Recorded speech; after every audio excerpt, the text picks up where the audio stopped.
Chegamos ao mês de janeiro e nesse novo ano, a chegada desse primeiro mês desse novo ano traz para a gente a lista de livros lidos no último mês do ano passado, ou seja, em dezembro de 2024, e com isso a gente encerra aquela série, de vídeos em que eu mostro aqui no canal as leituras que eu fiz e que a Isadora fez também. Começando como de praxe, com aqueles pedidos de sempre, que se você não é inscrito no canal do Duras Letras, que você se inscreva, que você ative o sininho para receber as notificações, ficar por dentro das coisas que saem por aqui, seja por mim, seja para Isadora. Não deixa de deixar o like se gostar e não se esquece também de comentar se você leu algum dos livros que eu vou mostrar aqui, que eu li ou que a Isadora leu ao longo de dezembro e o que você pensa deles, porque são esses comentários que fazem valer a pena, que é porque a gente gosta de compartilhar e conviver aqui nesse ambiente literário digital. Além disso, eu deixo também o aviso sobre o Super Like, a gente continua com essa opção ativada, então se você quiser deixar a sua contribuição para o nosso canal, sinta-se à vontade para contribuir, se não, faça comentário, like e não se esqueça de inscrever. Dito isso, a gente pode passar para a nossa lista de leituras, começando como de costume, pela lista de livros lidos pela Isadora. Então, no mês de dezembro, basicamente, a Isadora leu ou continuou lendo A Mais Recôndita Memória dos Homens, que é um livro que ela está lendo junto com um grupo de literatura francesa, ela está estudando, voltando a se engajar com a língua francesa, que ela já domina, mas ela queria manter ativa e o conhecimento, manter ativo o conhecimento linguístico, e aí ela pegou esse livro para ler em inglês junto com esse grupo. Então, eles estão lendo bem aos poucos, num outro ritmo, porque eles fazem discussões sobre os trechos, sobre a quantidade de páginas lidas, etc. Eles vão avançando a história e lendo aos poucos. Se você não conferiu, não conhece esse livro, eu deixo o convite para que você conheça, a imagem está aqui. Ele tem uma versão em português, que é a mais recôndita, como eu disse, mais recôndita a Memória dos Homens, e foi um livro premiado pelo Prêmio Goncourt, que é um dos mais importantes da língua francesa. O segundo livro que a Isadora leu nesse mês de dezembro foi a autobiografia escrita pela Rita Lee, que é uma biografia, se não me engano, que aparece aqui em cima, esse livrinho aqui com a capa laranja, em que a Rita Lee vai contar a sua aventura ao longo de toda a sua carreira musical. É muito interessante esse livro, inclusive, para mim é muito importante ouvir ali, acompanhar a Isadora, ela leu esse livro como audiobook na Audible, ela está experimentando outras formas, outros modelos de leitura. Inclusive, se você faz isso também, deixa aqui nos comentários o que você acha disso, como é que é a sua relação com o Kindle e com essas plataformas, como o Storytel e o Audible, que são plataformas de audiolivro. Eu antigamente, há muito tempo atrás, eu segui o Instituto Iba Mendes, que é um canal no YouTube, é um blog também, etc. E eu ouvia clássicos da literatura enquanto eu trabalhava, Durante um tempo eu trabalhei com engenharia, com linha de projetos, etc. E aí eu gostava de projetar escutando os clássicos da literatura brasileira. Foi um período excelente da minha vida. Mas depois disso eu nunca mais voltei aos audiolivros. De qualquer forma, esse parêntese longo aqui, só para perguntar para você o que você pensa desses outros formatos, se funciona para você ou não. Fato é que a Isadora esteve lendo, ou esteve ouvindo, ou lendo esse livro da Rita Lee, que é uma biografia.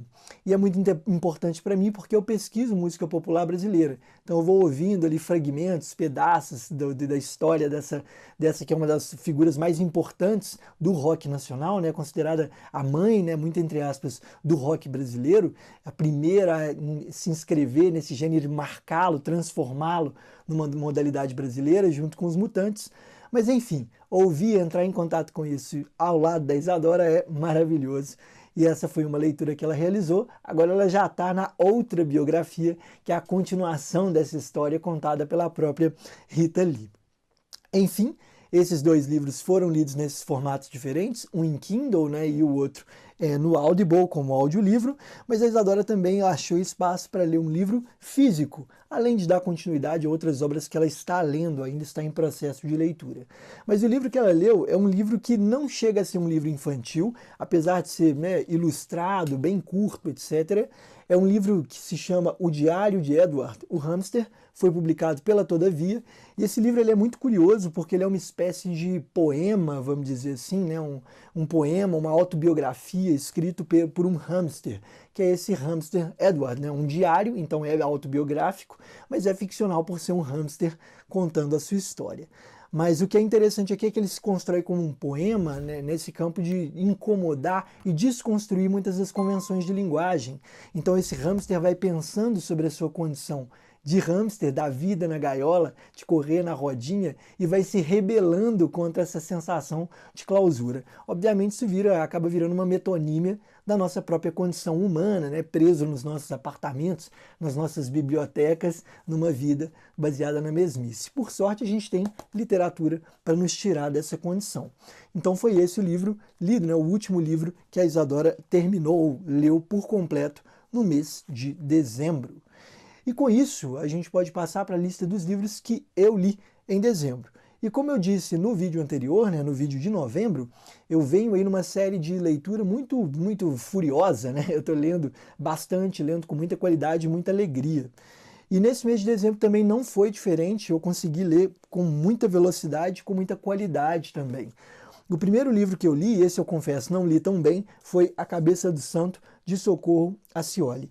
Eu digo que eu não li tão bem porque eu li esse livro rápido demais. Eu acho que eu li esse livro em 2 dias ou 3 dias, o que foi absurdo. Então eu venci, assim, essa que é uma história dinâmica, que conta sobre a peregrinação de um homem, né? Ele vai peregrinando para uma outra cidade, e quando ele chega a essa outra cidade, ele vai habitar ali como uma espécie de mendigo, né? A cabeça caída de uma estátua de santo. De um santo que não terminou a construção, teve abandonada a sua cabeça lá embaixo, e o corpo ficou lá em cima do monte.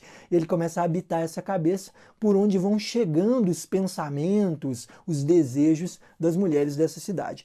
A narrativa, assim, é muito boa, muito bem construída, e ela é muito fluida. Então, realmente, a gente acaba sentando e lendo de uma vez só. Só que isso tem um prejuízo, porque eu não lembro o nome da maioria dos personagens dessa história, né? Assim, me marcou pouco nesse sentido. Eu gostei muito da narrativa, li com muita velocidade, mas acabou ficando muito pouco para mim. Então, é um livro que provavelmente, eventualmente, eu lerei e lerei com mais calma. Mas esse foi o primeiro livro, né? Eu comecei dezembro com ele. Comecei no finalzinho de novembro e logo no começo de dezembro, no segundo dia de dezembro, eu já tinha terminado. Agora a gente passa, né, para o próximo livro, o segundo livro que eu terminei de ler, mas esse livro eu confesso para vocês que ele está justamente na posição contrária da Socorro Acioli. Ele está no extremo contrário, porque deve ter uns 3, 4 anos que eu estou lendo esse livro, que é o Kafka por uma Literatura Menor, escrito pelos Gilles Deleuze e Félix Guattari, são 2 filósofos franceses ligados à escola do pós-estruturalismo, da desconstrução, etc. Maio de 68, né, o evento histórico que marca essa escrita e essa filosofia. E eu estou há tanto tempo lendo esse livro porque ele é difícil para burro. Assim, eu não consigo entrar no livro com muita qualidade, eu vou me esforçando e tem muito tempo que eu tenho me esforçado, quase que os livros caíram aqui, não sei se você percebeu. Mas enfim, que eu tenho me esforçado nessa aventura de entender o que é uma literatura menor e por que Kafka, esse que é um dos autores mais consagrados da literatura ocidental, né, da nossa literatura, por que esse escritor seria o de uma literatura menor? O que eles entendem por menor? Esse livro ele é composto por mais ou menos 9 capítulos, e o terceiro desses capítulos eu recomendo a leitura se você quiser conhecer, porque ele é fácil comparado ao que a gente encontra nos outros. Tem capítulos aqui que para mim são ilegíveis, mas eu li, me esforcei para entender e agora eu já vou para releitura numa outra edição. Eu comprei outra tradução dele e vou tentar encará-la para ver se esclarece mais. Isso aqui é a parte importante das minhas pesquisas, tanto de vida quanto do doutorado. Então, por esse motivo que eu li Kafka por uma Literatura Menor, desses 2 filósofos. E na medida que eu queria terminar e entender um pouco mais a literatura desses dois filósofos, eu peguei o Essencial do Franz Kafka, que estava paradinho aqui na minha estante, na tradução do Modesto Caroni, que é incrível, assim, ele é o tradutor de Kafka no Brasil, né? Ele é muito consagrado e faz realmente uma excelente tradução e uma excelente pesquisa em Kafka, mas eu li o Essencial do Kafka, estou aqui com os post-its marcando aquelas que são as minhas narrativas favoritas. Obviamente eu não marquei a Metamorfose, porque eu tenho outras edições da Metamorfose aqui, muito rabiscadas, muito lidas, mas nesse livro aqui, os contos de maior interesse para mim foram O Artista da Fome, o Na Colônia Penal e o Relatório para uma Academia, né? Esses textos são, assim, obras-primas da humanidade, assim, é o tipo de narrativa que É aquele tipo de narrativa que quando a gente começa a ler o texto, a gente já entende que está diante de um clássico, né? De um grande texto, um grande conto, uma grande narrativa. É realmente impressionante o que o Kafka conseguiu fazer nesses 3 contos. Isso, claro, né, do meu ponto de vista, da minha opinião. Você pode discordar, pode achar outras coisas mais interessantes. Eu, por exemplo, acho os contos curtos, ou os curtíssimos do Kafka, meio chatos assim. Eu acho eles excessivamente obscuros, eles não trazem tanto conteúdo para que eu possa trabalhar e entender um pouco mais o que está acontecendo. Então eu prefiro essas narrativas kafkianas que são um pouco mais longas. Inclusive o Processo está na minha lista de leitura desse ano, é um livro que eu quero ler ainda esse ano. E o importante para mim de ler esse livro aqui foi que ele realmente me ajudou a entender o que o Deleuze e o Guattari estavam falando aqui. Então, recomendação, se você quer encarar essa obra filosófica, pegue isso aqui para ler ao mesmo tempo. Vai lendo Kafka devagar, encontre uma obra completa, ele tem edições de obra completa em inglês excelentes, porque isso vai te ajudar a encarar isso aqui com toda certeza. Assim, eu garanto para você que vai te ajudar, porque eles estão citando aqui histórias aleatórias do Kafka, muitas delas a gente não conhece, só de ouvir assim falar. Beleza? Mas isso dito, né, passado pelo Kafka, eu fui para mais um livro de contos, mais um que na minha visão faz uma literatura menor no sentido deleuziano-guattariano, que foi o livro Histórias de Cronópios e de Famas, do Julio Cortázar, escritor argentino celebríssimo da literatura fantástica argentina.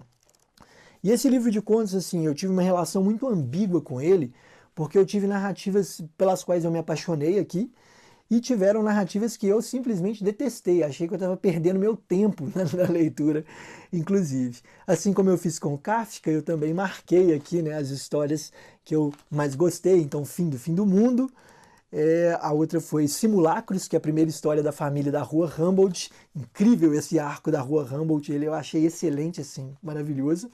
E também As Instruções do Cortázar, né, cortazarianas. As Instruções para Subir uma Escada é um livro que eu quero trabalhar, inclusive um conto que eu quero trabalhar em sala de aula para falar sobre a função da literatura, porque é basicamente o escritor argentino ensinando a gente a definição da escada, o que é uma escada, e depois como que a gente faz para subir uma. Assim, é incrível, é muito criativo e é muito bem desenvolvida a forma como ele faz isso. Então, basicamente, no saldão do mês de dezembro, eu li esses 4, né, livros aqui com muito prazer, com muita alegria, o que dá uma conta de mais ou menos um livro por semana, apesar de um deles eu ler em 2 dias e outro em 4 anos. E com isso eu encerro essa exposição dos livros que eu e a Isadora lemos. E eu vou ficando por aqui. Agradeço muito por você ter assistido e sobrevivido até o final desse vídeo. Eu reitero o pedido para dizer que se você quiser se inscrever no nosso canal, ativar o sininho para receber as notificações, deixar o like se gostou e comentar, sobretudo, comente o que você pensa sobre essas literaturas, principalmente se você conhece o Deleuze e o Guattari, se já leu alguma coisa deles, comenta aqui embaixo para mim, por favor, que eu preciso de interlocutores para falar sobre a filosofia desses caras. Enfim, feito esse convite, feita essa exposição final, eu agradeço mais uma vez por você ter assistido, vou ficando por aqui e te vejo no próximo vídeo ao longo de todo esse ano de 2025. Até lá!